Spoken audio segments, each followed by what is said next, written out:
Hello dear student, myself Sanjay sir, physics faculty.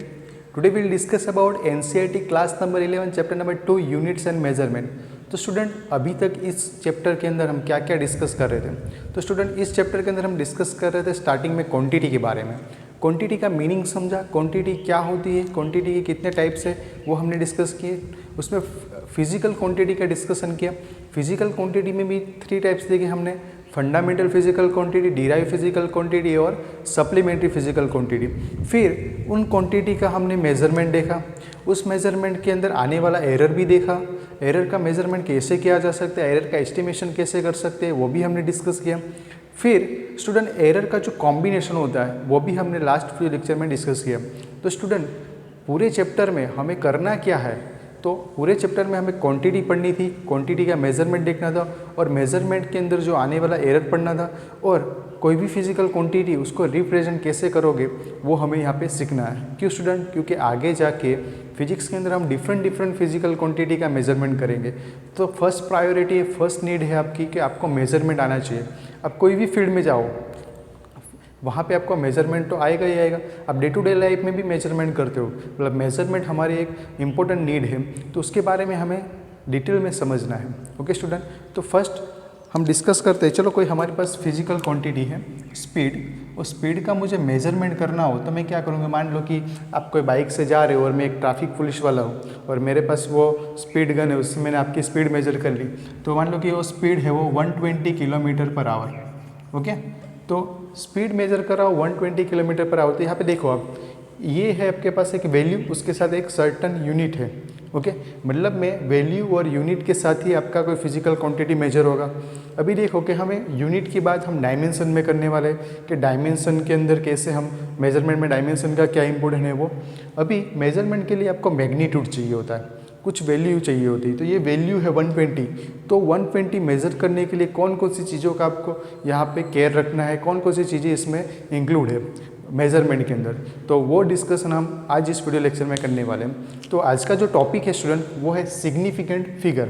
Okay, ऐसे तो आपने नेम सुना ही होगा, केमिस्ट्री में भी आता है, फिजिक्स में भी है। तो ये सिग्निफिकेंट फिगर को हम डिटेल में समझेंगे स्टूडेंट। तो सिग्निफिकेंट फिगर क्या होता है वो समझने के लिए मैं यहाँ पे एक एग्जांपल दूंगा आपको कि स्टूडेंट ये मेरे पास ये मार्कर है, ये मार्कर का मुझे मेजरमेंट करना है। तो मैंने यहाँ पे एक स्केल ड्रॉ किया हुआ है। इस स्केल के ऊपर मैं देखो इसका जो बॉटम पॉइंट है उसको मैं रख रहा हूँ 0 के ऊपर और मेजरमेंट कर रहा हूँ। तो मेजरमेंट में देखो ये कहाँ पे आ रहा है, तो मेजरमेंट में यहाँ पे कहीं पे आ रहा है। ओके, यहाँ पे कहीं पे आ रहा है। तो देखो ये 0.5 है, तो 0. ये कितना होगा 6 और ये 7, तो ये 0.7 और 0.8 में है। तो मैंने 2 स्टूडेंट को बुलाया और मेजरमेंट करने बोला। तो एक स्टूडेंट ने मेजरमेंट किया, वो मेजरमेंट देखो क्या किया, तो कि फर्स्ट मेजरमेंट किया उन्होंने लेंथ का, मतलब L1 की बात करें तो वो 0.7 मेजर किया। दूसरे स्टूडेंट ने L2 जो मेजर किया वो 0.8 मेजर किया सेंटीमीटर में। ओके, तो स्टूडेंट ये दोनों जो वैल्यू है, मेजर्ड वैल्यू, क्या सेम होगी, मतलब में सही होगी, ट्रू होगी? तो ऑब्वियसली नहीं होगा, क्योंकि देखो ये यहाँ पे है। ओके, इसमें कोई भी वैल्यू आ सकता है, वो 0.7 से लेके 0.8 के बीच में कोई भी हो सकता है। वो 0.71, 0.72, 0.73, 0.74, 0.75, ऐसे अप टू 0.79 और 0.8 तक कोई भी वैल्यू हो सकता है। मतलब 0.8 से 0.7 के बीच में कोई भी एक वैल्यू हो सकता है। ओके, मतलब मैं देखो कि मैं यहाँ पे 0.7 के साथ तो श्योर हूँ, लेकिन उसके बाद जो मैं नंबर लिख रहा हूँ 0.01, मतलब मैं 0.71 मेरा श्योर वैल्यू, देखो यहाँ पे मेरे मार्कर आ रहा है। ओके, लेकिन उसके बाद कौन सा डिजिट लिखूँगा मैं 71 लिखूँ तो ये इसके बारे में मैं श्योर नहीं हूँ। ओके, लेकिन 0.7213 कोई भी मैं वैल्यू यहाँ पे पुट कर रहा हूँ, उस वैल्यू से मेरा जो मेजरमेंट है वो ज़्यादा एक्यूरेट और ज़्यादा प्रिसाइज हो रहा है। मतलब मैं मेजरमेंट में ऐसा वैल्यू जिससे हमारा मेजरमेंट क्या हो जाए, एक्यूरेट और प्रिसीजन की तरफ चला जाए। तो ऐसा वैल्यू जो अनसर्टन हो, ये फिक्स नहीं है, फिक्स कौन सा है 0.7। तो ऐसा डिजिट जो आपके मेजरमेंट में कैसा हो, अनसर्टन हो, जिसके बारे में आप श्योर नहीं हो। ओके, लेकिन उसको रखने से आपका मेजरमेंट कैसा हो जाए, मीनिंगफुल हो जाए और आपका मेजरमेंट एक्यूरेट हो जाए, तो वैसे डिजिट को बोलते हैं significant figure. Okay student, simple way में आप समझो तो कि सिग्निफिकेंट का जो इंग्लिश मीनिंग होता है वो मीनिंगफुल होता है, उसका मतलब होता है मीनिंगफुल।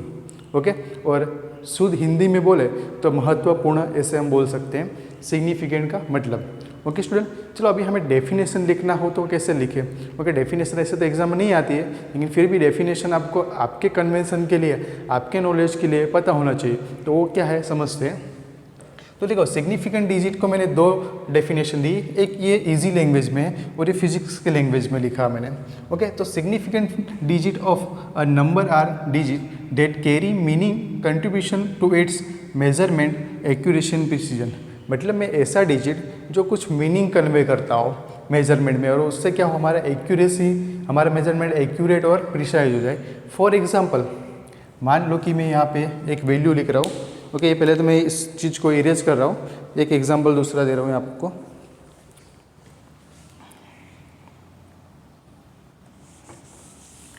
एग्जांपल ले लेते हैं एक, चलो एक वैल्यू है 1500। ओके, एक वैल्यू है आपके पास। अभी देखो, ये वैल्यू मैं लिख रहा हूँ, कोई फिजिकल क्वांटिटी का मेजरमेंट है जिसका मेजरमेंट मान लो कि 1500 आ रहा है। 1500 आ रहा है, ये क्या एक्यूरेट है या प्रिसाइज है ये वैल्यू? तो क्या नहीं, यूनिवर्स में कोई वैल्यू एक्यूरेट नहीं होता। ओके, वो एक्यूरेस नहीं होगा। आपको एक्यूरेट दिखाना हो तो कुछ आपको यहाँ पे रूल्स फॉलो करने पड़ेंगे। तो स्टूडेंट देखो कि यहाँ पे 1500 है, वो ये भी हो सकता है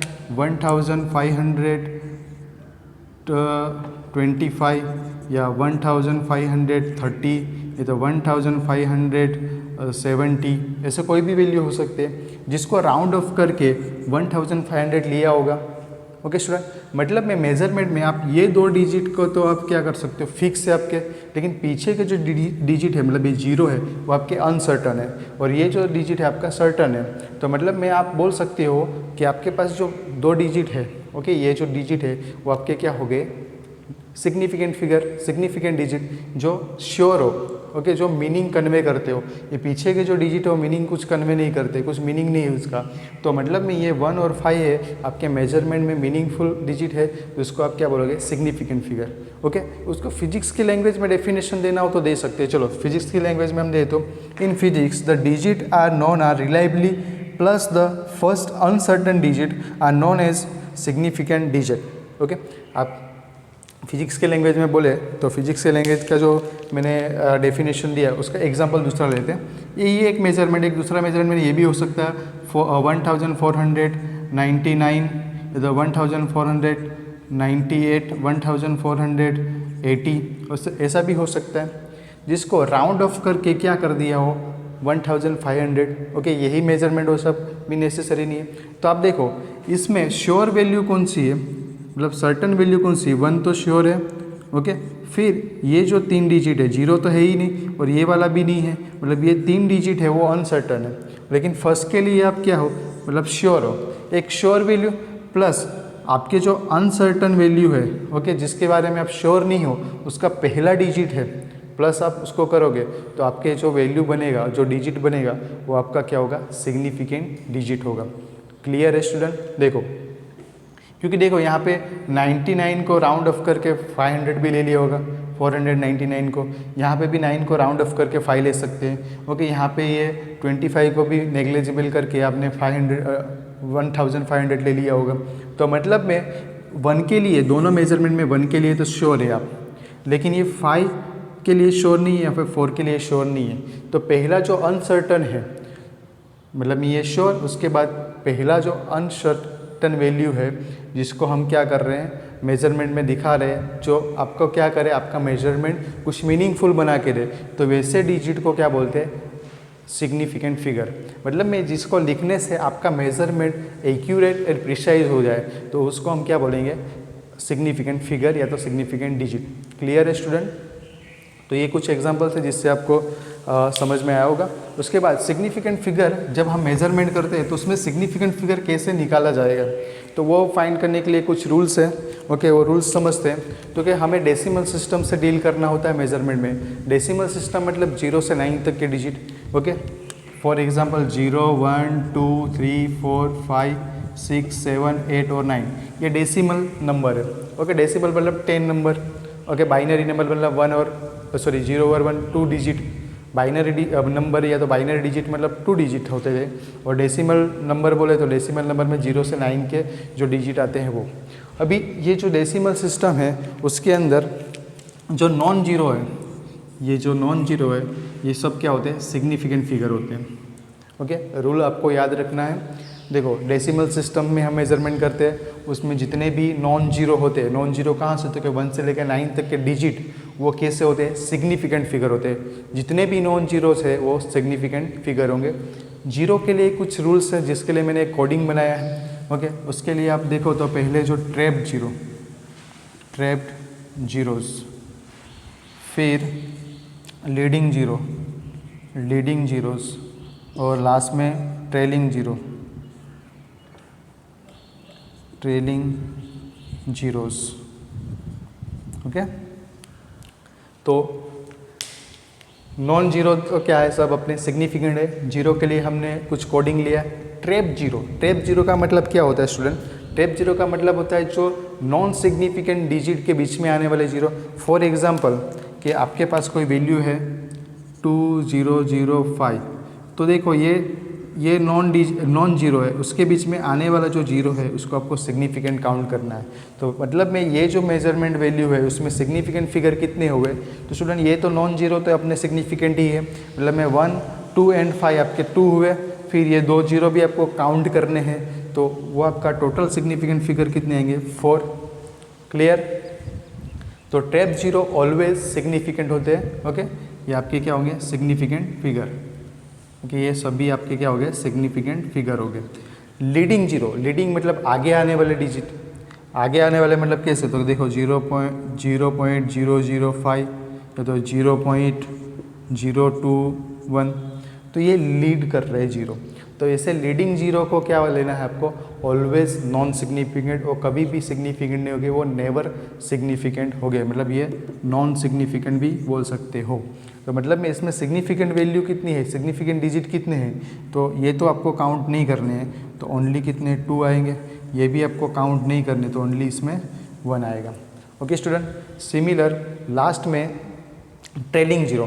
तो ट्रेलिंग जीरो के अंदर आपको एक बात याद रखनी है, ट्रेलिंग जीरो के अंदर भी क्या करना है आपको, 2 चीज़ें याद रखनी पड़ेगी। एक तो डेसिमल पॉइंट प्रेजेंट हो, ओके, डेसिमल पॉइंट प्रेजेंट हो या तो डेसिमल पॉइंट नहीं हो, वो 2 चीज़ें आपको देखना है। डेसिमल पॉइंट प्रेजेंट हो मतलब मैं मान लो कि 5.100 है और यहाँ पे 5100, तो ये दोनों वैल्यू में देखो यहाँ पे डेसिमल पॉइंट प्रेजेंट है, तो उस केस में जो ट्रेलिंग जीरो है वो आपको सिग्निफिकेंट काउंट करने हैं, और यहाँ पे देखो डेसिमल पॉइंट नहीं है तो उसको सिग्निफिकेंट काउंट नहीं करने हैं इस जीरो को। ओके, ये आपका नॉन सिग्निफिकेंट हो गए, ये आपके सिग्निफिकेंट फिगर हो गए। ओके स्टूडेंट, मतलब इसमें टोटल सिग्निफिकेंट फिगर होंगे 4 और उसमें टोटल सिग्निफिकेंट हो गए 2। तो ये थे कुछ रूल्स। शॉर्टकट में आपको याद रखने के लिए क्या करना है, डेसिमल सिस्टम लेना है। डेसिमल सिस्टम में जितने भी नॉन जीरो है आपके क्या है, तो क्या नॉन जीरोज़ है वो सभी आपके सिग्निफिकेंट फिगर है, सिग्निफिकेंट डिजिट है। जीरो के लिए कुछ रूल्स है, उसमें ट्रैप जीरो मतलब 2 नॉन सिग्निफिकेंट के बीच में आने वाले जीरो से उसको आपको सिग्निफिकेंट लेना है। फिर लीडिंग जीरो जो आगे आने वाले हैं, सिग्निफिकेंट फिगर के आगे आने वाले मतलब जो नॉन जीरोस के आगे आने वाले जो जीरो है उसको आपको क्या लेना है, ऑलवेज नॉन सिग्निफिकेंट। और ट्रेलिंग जीरो के लिए डेसिमल पॉइंट प्रेजेंट हो तो आपको उसको सिग्निफिकेंट में काउंट करना है, डेसिमल पॉइंट नहीं हो तो उसको सिग्निफिकेंट नहीं लेना है, मतलब नॉन सिग्निफिकेंट होगा। उसके रूल्स मैंने यहाँ पे बोर्ड पे लिखे हैं और एक एग्जांपल भी दिया हुआ है। तो रूल्स देखो यहाँ पे कि सिग्निफिकेंट काउंट करने के लिए मैंने 4 रूल्स लिखे हैं। तो 4 रूल्स में फर्स्ट रूल जो नॉन जीरोज होते हैं वो ऑल आर कैसे होते हैं, सिग्निफिकेंट फिगर। तो यहाँ पे सिग्निफिकेंट फिगर कितने होंगे स्टूडेंट, बोलो तो। यहाँ पे होंगे 4 इस केस में। ओके, ये सभी नॉन जीरो है, इसमें भी टोटल कितने होंगे 4। ओके, ये टोटल डिजिट कितने हैं 4, इसमें भी टोटल कितने हैं डिजिट 4। तो सभी में सिग्निफिकेंट कितने होंगे 4, क्योंकि ये सब क्या है, नॉन जीरो है और non zero always significant figure. Okay, फिर zero between the 2 non zero digit मतलब में ट्रैप जीरो आर सिग्निफिकेंट, मतलब में ये तो अपना सिग्निफिकेंट है ही, और ये जीरो को ट्रैप जीरो को आपको क्या लेना है, सिग्निफिकेंट लेना है। तो उस केस में टोटल सिग्निफिकेंट फिगर कितने होंगे 4। इसमें सिग्निफिकेंट कितने हैं, तो पहले आपको नॉन जीरो काउंट करने हैं। नॉन जीरो कितने हैं 3 और ट्रैप जीरो 2 है तो टोटल कितने हो जाएंगे 5। इसमें सिग्निफिकेंट फिगर, इसमें टोटल सिग्निफिकेंट फिगर कितने हैं, ये नॉन जीरो तो है सिग्निफिकेंट और ये जीरो, तो मतलब टोटल कितने होंगे 4। फिर यहाँ पे देखो ये वाला वैल्यू तो चलो दूसरे केस में ले लेते हैं। अभी इनिशियल जीरो मतलब लीडिंग करने वाले जीरो आर इनसिग्निफिकेंट या तो नॉन सिग्निफिकेंट, नेवर सिग्निफिकेंट बोल सकते हो। ओके, ये देखो यहाँ पे कितने सिग्निफिकेंट फिगर हो गए तो कि ओनली 1, यहाँ पे कितने तो के ओनली 2, क्योंकि ये लीडिंग जीरो को आपको काउंट नहीं करना है क्योंकि लीडिंग जीरो कभी भी सिग्निफिकेंट नहीं होंगे।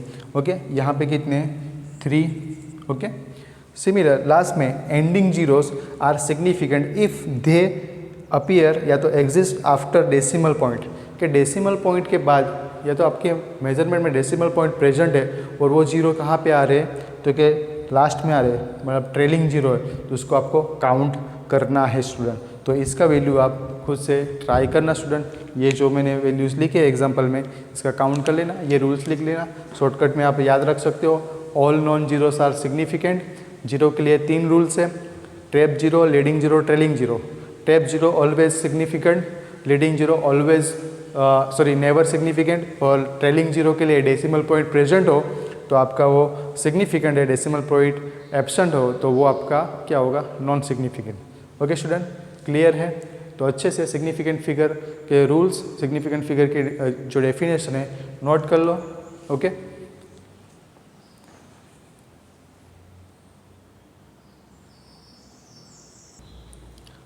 ओके स्टूडेंट, सिग्निफिकेंट फिगर के बाद राउंडिंग ऑफ की भी नीड हमें मेजरमेंट में रहेगी, और पूरे मेजरमेंट में, वो कोई भी मेजरमेंट हो, आप 11th का ले लो, 12th का मेजरमेंट ले लो।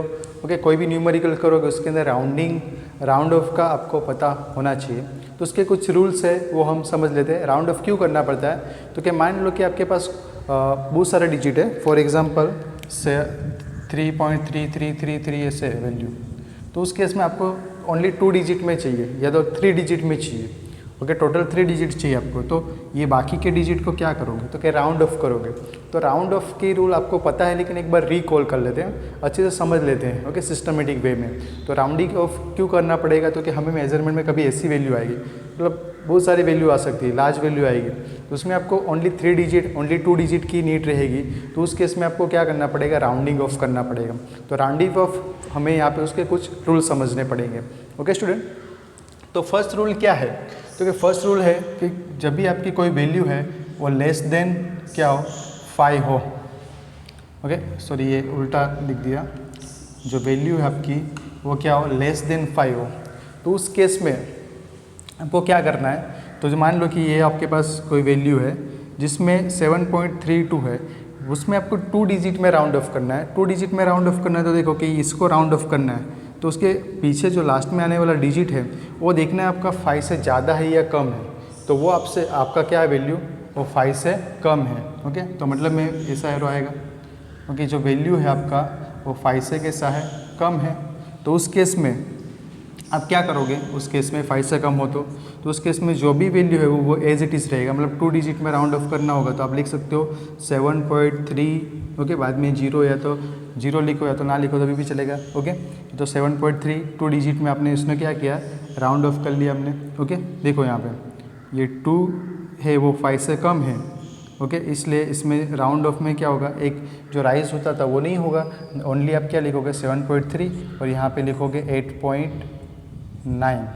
ओके, 4 5 से छोटा है तो राउंड ऑफ में 1 राइज नहीं होगा आगे वाले डिजिट में। ओके, जो लेफ्ट साइड की जो डिजिट है, जो लास्ट डिजिट के आगे वाला जिसको राउंड ऑफ करना है उसके पीछे वाला जो डिजिट है वो 5 से छोटा होगा, तो उस केस में हम क्या करेंगे, उसमें कोई वैल्यू इंक्रीज नहीं करेंगे, एज इट इज़ जो वैल्यू है 2 डिजिट है उसको लिख देंगे। ओके, लेकिन 5 से ज़्यादा हो तो उस केस में क्या करो, देखो मुझे इसको 3 डिजिट में राउंड ऑफ करना है, तो 3 डिजिट में राउंड ऑफ करना है तो आपको देखना है कि ये डिजिट के पीछे, जिस डिजिट को राउंड ऑफ करना है उसके पीछे जो वैल्यू है वो 5 से ज़्यादा है या कम है। तो 5 से ज़्यादा है तो क्या होगा 1 का यहाँ पे हम कैरी करेंगे, तो आंसर आएगा आपका 7.3। ओके, 3 डिजिट में आपने राउंड ऑफ किया, फिर यहाँ पे आपको टोटल 3 डिजिट में राउंड ऑफ करना है, ये 9 है वो 5 से ज़्यादा है तो उसके इसमें एक कैरी होगा और आपकी वैल्यू होगी 11.9। ओके स्टूडेंट, नेक्स्ट अभी देखो 5 से ज़्यादा या 5 से कम ना हो, 5 हो वैल्यू तो उस केस में क्या करना है आपको, देखो 5 और आपको देखना है यहाँ पे भी आपको क्या करना है 2 डिजिट में, इसमें 2 डिजिट में राउंड ऑफ करना है। ओके, तो ये 5 के पीछे देखना है 0 है या नॉन जीरो है, तो क्या नॉन जीरो है तो उस केस में आपको आगे वाले में क्या करना है, एक वैल्यू कैरी करना है। तो यहाँ पे कैरी करोगे तो 7.4 और यहाँ पे 3 डिजिट में राउंड ऑफ करना है। यहाँ पे 5 के पीछे 0 नहीं है, ओके, नॉन जीरो वैल्यू है, तो उस केस में डायरेक्टली आप राउंड ऑफ करोगे तो क्या आएगा 18.2। ये 5 हो और आगे वाली वैल्यू में क्या करना है आपको कैरी करना है, मतलब 18.2 आएगा। अभी देखो कि आपके पास ऐसा कोई वैल्यू है जिसमें देखो ये वैल्यू इवन है, यहाँ पे भी इवन है। ओके, मुझे ये इसको 2 डिजिट में राउंड ऑफ करना है। 2 डिजिट में राउंड ऑफ करने के लिए मैं देखो कि मेरे 5 ये वैल्यू 5 है, 5 से ज़्यादा भी नहीं है कम भी नहीं है, ये 5 ही है। तो आगे वाला डिजिट को हमें देखना है वो डिजिट ऑड है या इवन है। इवन होगा तो उसमें कोई कैरी नहीं होगा, वो आप एज इट इज़ लिखोगे 3.4। ओके, और यहाँ पे भी क्या होगा एज इट इज़ रहेगा 0 है और यहाँ पे इवन वैल्यू है, तो आपका वैल्यू होगा 8.2, कोई चेंजेस नहीं आएगा, मतलब आपका आंसर बनेगा 8.2। इसको 2 डिजिट में राउंड ऑफ किया, इसको भी 2 डिजिट में राउंड ऑफ किया। नेक्स्ट, जो आपका मान लो कि डिजिट को राउंड ऑफ करने वाले हो वो डिजिट इवन हो और पीछे वाला जो डिजिट हो वो कैसा हो 5 हो, तो उस केस में आपको क्या करोगे, एक का कैरी करोगे, मतलब 3.4 और इसमें 8.4, जैसे 1 वैल्यू का आप कैरी कर सकते हो। तो ये राउंड ऑफ की जो प्रोसेस है वो आपको पता होनी चाहिए, उसके रूल्स पता होने चाहिए, क्योंकि इसके ऊपर हम न्यूमेरिकल सोल्व करेंगे तो आपके न्यूमेरिकल्स में डिफरेंस होगा। न्यूमेरिकल्स के जो आंसर्स होंगे वो आपके पीछे वाले आंसर से, या तो कोई रेफरेंस बुक से आप कोई सॉल्यूशन कर रहे हो तो उसमें जो सॉल्यूशन में आंसर दी होगी उसमें आपका कुछ मतलब चेंजेस दिखेगा, कुछ पॉइंट का या तो कुछ वैल्यू का डिफरेंस दिखेगा, तो वो डिफरेंस कुछ नहीं है, ये राउंडिंग की जो रूल्स है वही वहाँ पे फॉलो किया होता है और हम राउंडिंग को फॉलो नहीं करते हैं, इसलिए हमारे आंसर में क्या होगा डिफरेंस आएगा। तो वापस से रिकॉल कर लेते हैं कि रूल्स क्या है। तो कि 5 से वैल्यू ज़्यादा होगी तो आगे वाले में कैरी करना है, 5 से कम होगी तो आगे वाले में कोई चेंजेस नहीं होगी, लेकिन 5 हो तो आगे वाले जिसमें हमें राउंड ऑफ करना है वो वैल्यू के अंदर हमें देखना है कि वो इवन होगा तो हम कैरी करेंगे, और ऑड होगा इवन होगा तो नो चेंज, और ऑड होगा तो हमें क्या करना है उसमें एक वैल्यू का कैरी करना पड़ेगा। ओके स्टूडेंट, रूल्स आपको याद रह जाएंगे। 5 से ज़्यादा तो ऐड करना है, 5 से कम तो एज इट इज जो नो चेंज आएगा। अभी 5 ही हो वैल्यू तो आगे वाला वैल्यू देखना है वो ऑड है या इवन, ऑड होगा तो चेंज होगा, इवन होगा तो एज इट इज रहेगा, नो चेंज होगा। ओके, सिंपल रूल, ये रूल्स आप सिंपल वे में लिख के रखो, इसके एग्जाम्पल आप जितने ज़्यादा करोगे आपको बेटर आइडिया आएगा। ओके स्टूडेंट, नोट कर लो।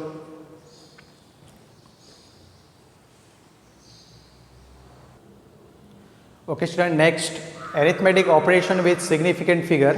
ये जब हम सिग्निफिकेंट फिगर का एरिथमेटिक ऑपरेशन करें, जैसे कि addition, subtraction, multiplication and division, तो उस केस में हमें कुछ रूल्स पता होने चाहिए सिग्निफिकेंट काउंट करने के। वो तो चलो वो रूल्स क्या है वो देखते हैं।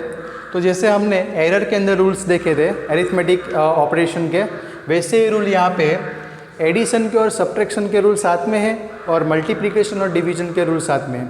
जब आपके एडिशन हो रहा होगा तो एडिशन के वक्त आपको कितने तक राउंड ऑफ करना है, मतलब ये वैल्यू को कितने तक आपके सिग्निफिकेंट काउंट करोगे।